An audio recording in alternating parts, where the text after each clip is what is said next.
The makers of Johnson's Wax products for home and industry present Fibber McGee and Molly with Bill Thompson, Gail Gordon, Arthur Q. Bryan, B. Benaderet, and me, Harlow Wilcox. The script is by Don Quinn and Phil Leslie. Music by the King's Men and Billy Mills Orchestra.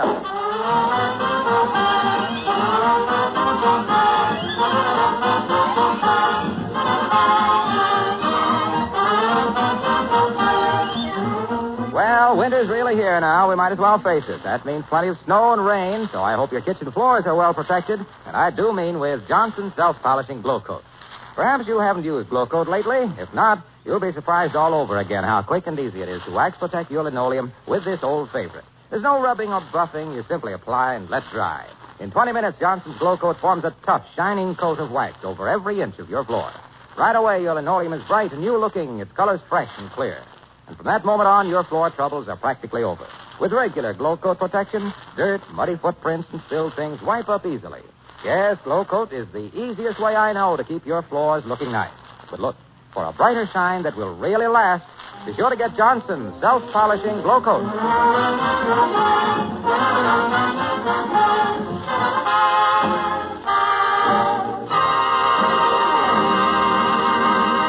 There's a certain type of man who just loves a good fight if somebody else does it. They are students of the Let You and Him Fight School. And here's one of the type right now who shall remain nameless, unless you want to call him Mr. McGee, of Fibber McGee and Molly.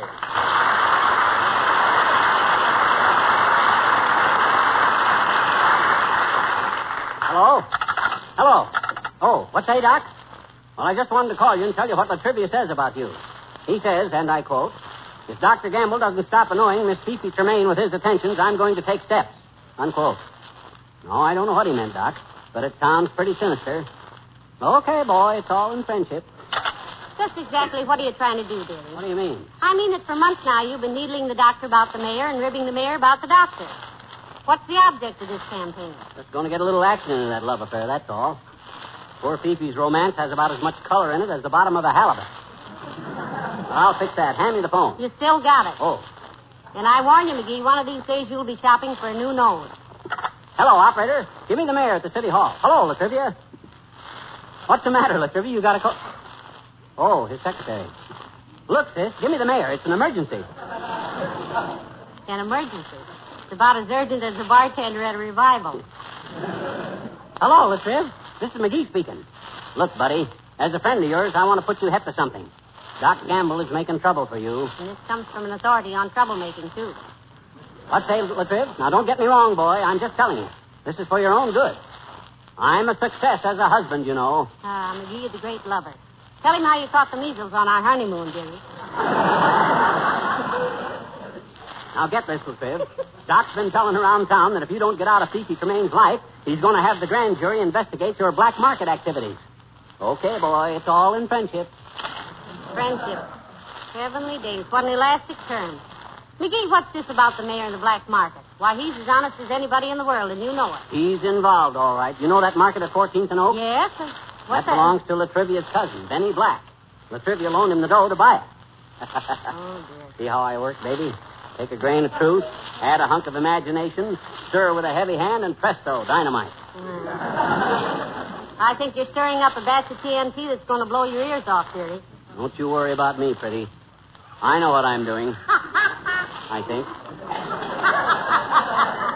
I'm going to get them two Airedales acting like wolves if it takes every trick in the bag. Otherwise, poor Fifi is going to spend her old age sitting by the window wondering if she used the wrong perfume. Well, just the same, somebody's at the door, McGee. And it may either be the doctor or the mayor. Now, I'm going upstairs so I won't have to see you lying here in a pool of teeth.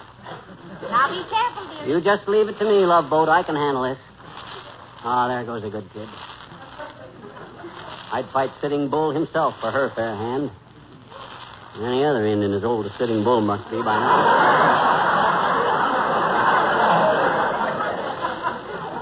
Hi, George. Come in. Hi, mister. Huh? Oh, hi there, little girl. Better not stick around too long now, Teeny. I'm expecting two guys along any minute with long, sharp knives in their hands. Oh, gee, honest? They're painfully honest, sis. Otherwise, they wouldn't be knave enough to fall for my shenanigans. What you got there, sis? This is a dolly, mister. Oh. His name is Henrietta. He's named after my cousin Wilbur. Now, wait a minute, sis. In the first place, Henrietta is a girl's name. I know it. But you says his name is Henrietta. Sure, it's a boy doll. But you says you named him after your cousin Wilbur. I know it. Well, then why didn't you name the doll Wilbur? Well, Wilbur isn't a girl's name. Oh, Hmm? never mind. Incidentally, sis, your doll seems to be a little beat up. Why don't you toss her in the ash can and ask Santa Claus for a new one? Oh, I gotta get it fixed, mister. Our teacher, Miss Yegley, told us to fix up all our old toys and bring them to school, and we send them to the poor little children that maybe Santa Claus wouldn't get around to. Oh, that's a wonderful idea, sis. Sure it is, I bet you. Miss Yegley says that Santa Claus and his reindeers fly so high that sometimes he can only see the houses with the biggest chimneys. I never thought of that, sis. That explains a lot of things. Sure, Miss Yegley says Santa Claus depends a lot on people who are down on the ground where they can see the little houses. Sis, that teacher of yours is all right. Mm-hmm. How those women can give you kids such high ideas on such low salaries is a mystery to me. Give me that doll. I'll fix it for you. I got a basement full of tools and time on my hands. Oh, gee, thanks, mister. You're wonderful, I bet you. No, I just like to tinker around, sis. Very handy with tools. Tell all your schoolmates to leave their busted toys with me. I'll fix all of them up for them. Oh, boy, thanks, mister. Miss Yegley's going to be awful happy about this, I bet you. She is, eh? Hmm? I said she is, eh? Yes, what? She's going to be awful happy about it. Oh. Miss Yegley! I know it. Sure. Miss Yegley told us why Santa Claus grew that big white beard. It's for padding. Padding? Sure. She says he got tired of taking it on the chin from people who wouldn't cooperate. Thanks ever so much, mister. Cute kid. She's always... Hey, what have I got myself into? I don't know anything about fixing toys. Why don't I keep my big mouth shut?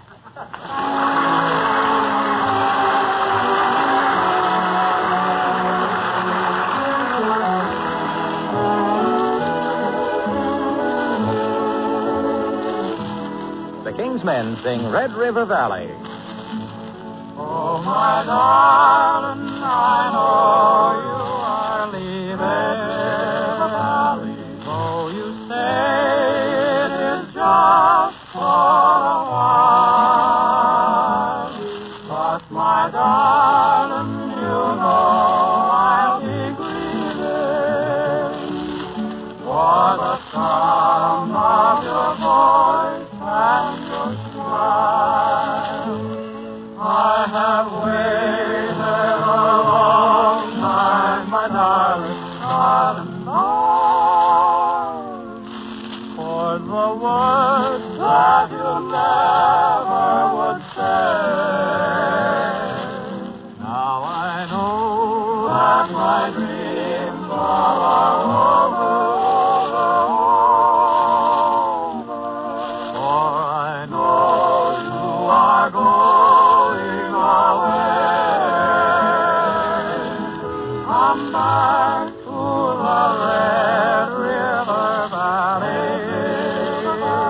Please come back to a heart that is true. I'll be here in the Red River Valley. I'll be waiting, my darling, for you.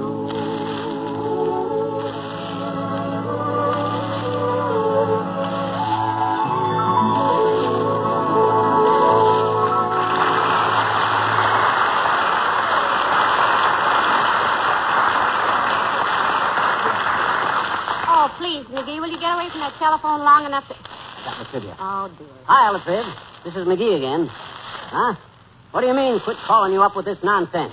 What's so nonsensical about another guy walking away with the girl you love? Listen to Cupid poisoning his arrowhead. Look, Elizabeth, this is serious. You know that big photo of you that Fifi Tremaine keeps on her piano? Well, for your private information, Doc Gamble drew a mustache and a derby on it. Yeah. Makes you look like a tout at a dog track. Okay, boy, it's all in friendship. That got him, Molly. He's sore as a foot full of thumbtacks. Now, McGee, this is horrible. You'll have those two men shooting at each other on sight. McGee, who are you calling now? Don't call Doc Gamble. Tell him what Latrivia did to his picture on Fifi's piano. You know, drew a mustache and a derby hat on it. But that's what you told the mayor Dr. Gamble did to his picture. Yeah, you get it? Get him so confused nobody will know who done what. That's why I figured if I... Oh, dear, maybe this is one of them now. Well, I hope so. I can needle him much better in person. Come in. Well, heavenly days of a different Mrs. Carstairs. Do come in, Mrs. Carstairs. How do you do, my dear? Good day, Mr. McGee. Hi, Carsty. Haven't seen you since the Johnstown flood. Where you been? In Europe, Mr. McGee. Oh. Mr. Carstairs had business in London, and then we went to the south of France where I purchased a chateau. Oh, my goodness. How wonderful, Millicent. Is that it you got on, Carsty? Because if you paid more than 30 francs for it, you got slugged. I saw one just like it in the window of the Bonton for $4.98, and I'm sure if you... I did not say chateau, Mr. McGee. I said chateau. Sure. Oh. That's a French castle, dearie. Oh. Architecture by Louis XIV and plumbing by Dracula. Oh, yeah. I seen one of them when I was in France in 1918.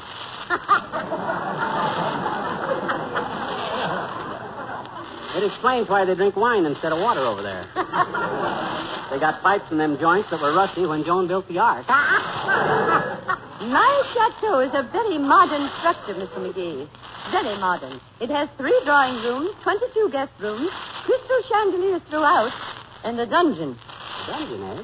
Yes, you must come over and visit us sometime. Millicent, did you fly or go by boat? Oh, we flew over and returned on the Queen Elizabeth, my dear. I went by clipper to France when I was in the First World War, Carsty. McGee, they didn't have transatlantic airplanes then. Oh, I didn't fly. I was company barber on a cruise ship.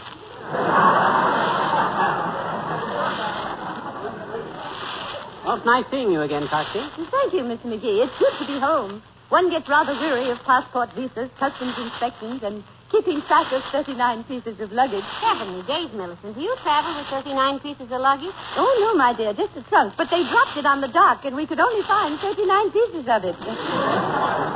Well, do come over for dinner some evening. Make it Thursday, 8:30ish, black tie.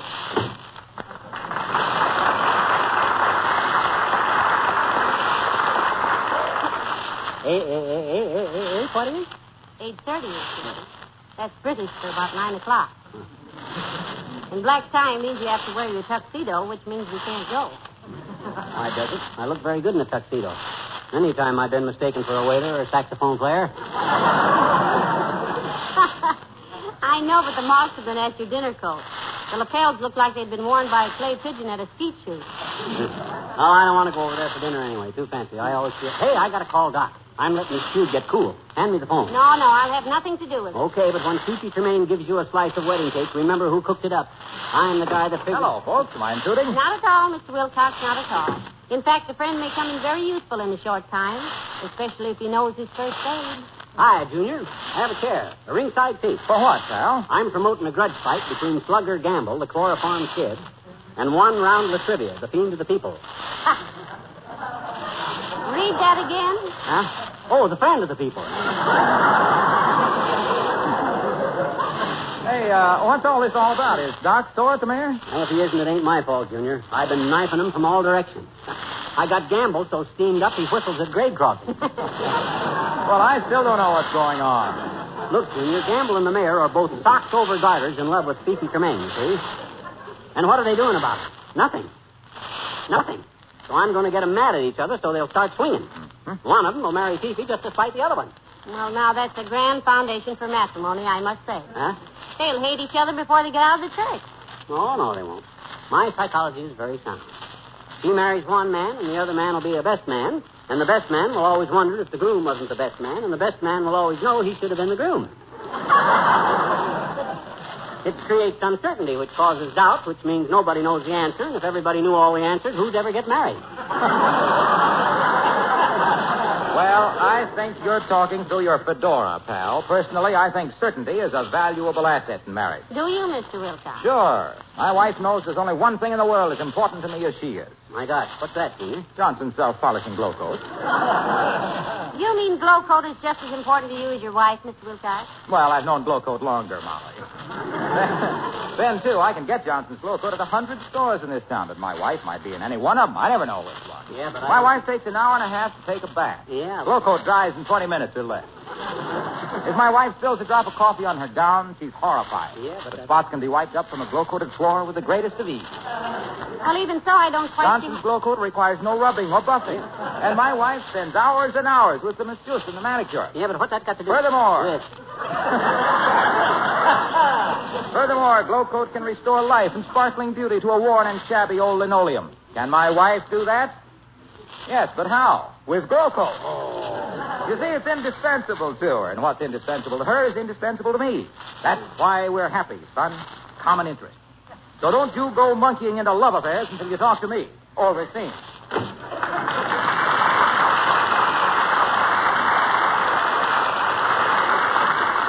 Well, now I am confused. What's he advising, McGee? I don't know, but I ain't the type guy that takes advice anyway. I'm the type guy that dishes it out. Now, look, Doc is coming over here in a little while, and I'm going to get Latrivia over here, too, at the same time. Oh, no, dearie. Not all over my fine carpet. My goodness, they'll... Hot dog, that must be Doc. Stick around, kiddo, while I turn Love's young dream into a nightmare. Come in. Ah, it's Mr. Wimple. Come in, Mr. Wimple. Hi, Wimp. Hello, folks. You got any dueling pistols, Wimp? Dueling pistols. Heavenly day. No, I haven't, Mr. McGee. I've got a little glass pistol full of jelly beans, though. It went off this morning, and I almost got killed. Got killed? With a pistol full of candy? Yes. I was hiding on top of the bookcase with it, and Sweetie Face, that's my big old wife. Yes, we've heard you mention her. Sweetie Face was looking for me, and my hand slipped, and my little pistol went off the bookcase and hit her on the head. Oh, am I in trouble? My goodness, you don't have much fun in your life, do you, Mr. Wimple? I hope you had a happy childhood at least. Oh, I suppose my childhood was nice, Mrs. McGee, although I was too young to really appreciate it. I was the youngest child in our family, in fact. That happens to some kid in every family, Wimp. Most of them break their necks to grow up so they can wish they were kids again. Yes, I often wish I were 5 years old again. Why 5 years old, Mr. Wimple? Well, I wouldn't be married, for one thing. In fact, at that age, I wouldn't be married for anything. I did have a lot of nice toys as a child, though. I had tiddlywinks and a yo-yo and a bike light. A bike light? What's a bike light? Like a tricycle, only with just 2 wheels. Oh. Oh, I was a toughie in those days. Were you really? I really was, Mrs. McGee. I used to throw snowballs with coal in them and big rocks. Not you, Mr. Wimple. Yes. But one year, some boys made a big snowball and threw it clear through our front window. And that broke me with that, all right. Flung it through your window. My gosh, what was in that snowball, Wimp? Me. My goodness, was I ever cold. my family always referred to that day as the time Wallace came home stiff. Well,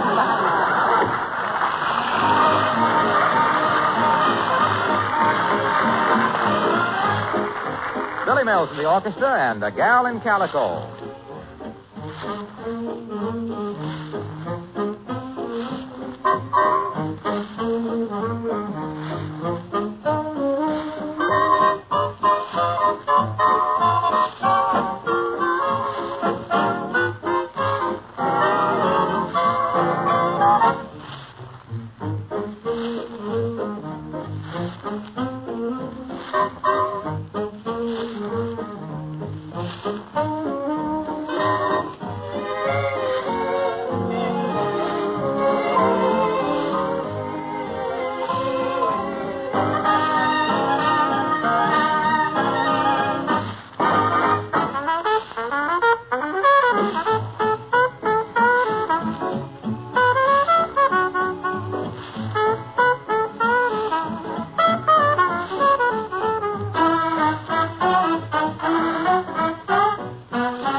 coming to a head, Molly.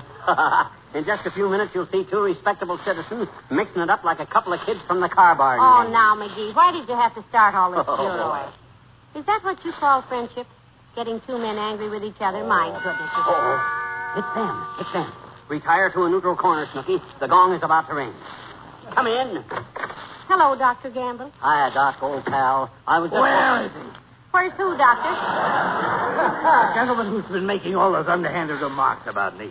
The fellow who put a mustache and a derby hat on my photograph. Oh, he'll be here in a minute, Doc. If you mean Latrivia, the guy that says you smell like a fracture ward and haven't the social grace of a wounded moose, he'll be here in a minute. That's probably him now, boys. Come in. Where is he? Hi, Latriv. Where's who? The chap who's been tearing my personal reputation to shreds. The one who's looking for trouble and is going to get it. Oh, dear. Now, take it easy, fellas. Relax. We're all good friends here, remember? You wouldn't want to shake hands and forget the whole thing, would you? Of course you wouldn't. You may tell His Honor that I don't care to shake hands. I just watch mine. Says he don't want to shake hands with you, Latrivia. Good. I don't care to shake hands with him either. I'm wearing some rather valuable gold cufflinks. He says he don't want to shake hands with you either, Doc. He's afraid you'll cop his jewelry. Oh, now, boys, look, if you'll only It's let no me... use, Molly. It's no use. I've tried everything. They know all about each other, and I'm afraid the only answer is to have it out. Man to man. Amen? You may tell the mayor that I am ready any time, McGee, with guns, knives, or broken bottles. He says he'll take you on, Latrivia. Anything goes. That suits me, McGee. Tell the doctor to give you the address of his next of kin so you'll know where to ship the body. Heavenly days, gentlemen, this can't go on. We must just... Molly, please. These guys are of age. They know what they're doing. You hear what Latrivia says, Doc? I did. And as a party of stronger physique and greater intelligence, I shall let my opponent choose the weapon. How's that, Latriv? What do you want to fight with? As befitting the primitive nature of my adversary, I would suggest hatchet at 2 paces. This is ridiculous. Besides, we only have one hatchet. How about carving knives? We've got a lot of carving I knives. object to carving knives. I don't want to waste time sterilizing them, and I never use unsterilized instruments. For goodness sakes, now, this is too silly. If you must have a fight, and I doubt the necessity, why don't you just roll up your sleeves, go down to the basement, and act your ages? Which would be about 12 years. Molly is right, McGee. We're grown men. We should settle this matter like men. 10 rounds to a decision. 10 rounds to a decision. That's great. I'll be timekeeper. Now let's roll back the rug, lock the door. No. Huh? I object also. We cannot stage a brawl like this in the home of a friend. We can't even do it inside the corporate limits of the city. We both have our positions to consider. The mayor of the city and its leading position. Thank you, Your Honor. Not at all, Doctor. Hey, now, wait a minute.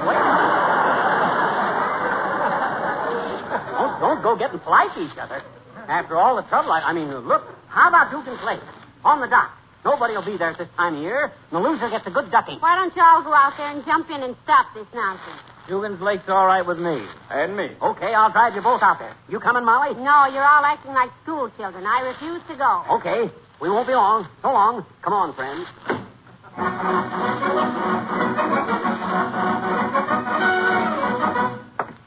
Okay, there's nobody around. Now, you guys go out on the dock there. I'll be with you as soon as I wind up my stopwatch. Don't start swinging till I tell Fine. Come on out and get it, Gamble. Any time you say. But just a word, Latrivia. Do you honestly think it was a little childish of you to draw a mustache on my photograph at Kiki's house? Certainly, What? Me draw... Why, McGee told me you drew a mustache on my photograph. Oh, he did he? Huh? Another question. Did you ever tell him I smell like a fracture ward? A fracture ward? Yeah. Why, of course not. I never even noticed it, as a matter of fact.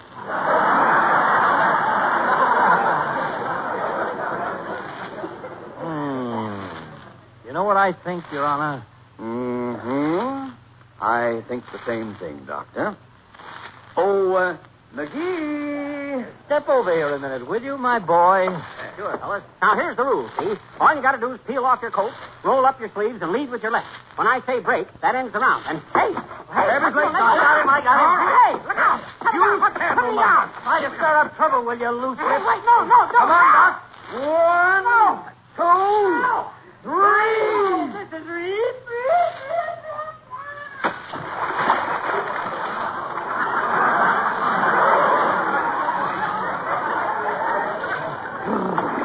Ridiculous.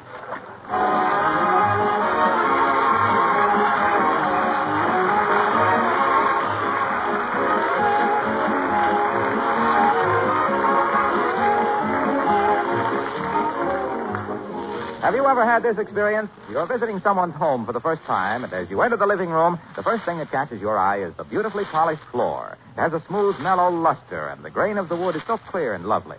Ask your hostess, and 10 to 1 she'll tell you that for years her floor has been waxed regularly with genuine Johnson's wax.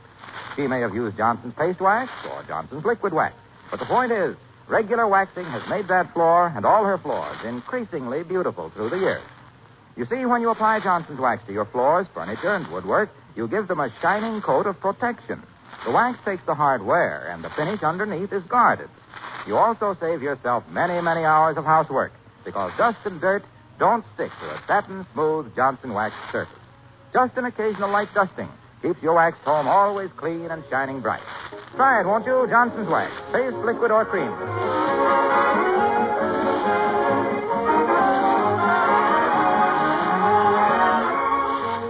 There, now, it's a miracle you didn't catch pneumonia, dearie. Feel all right now? Have another cup of tea? No, thanks. I'm okay. Who'd have thought them guys would get together on this thing? I consider that pretty underhanded. Look who's talking. Now, listen, tell Mother. What was your real idea behind this plot? Well, economy, to be honest. Economy? In what way? Christmas cards. If I could have got one of them married to Fifi by Christmas, it would have saved sending one card. Oh. Good night, all.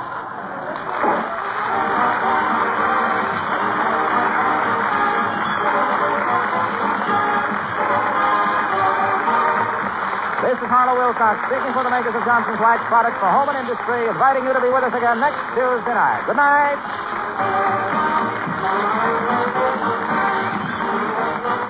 NBC, the National Broadcasting Company.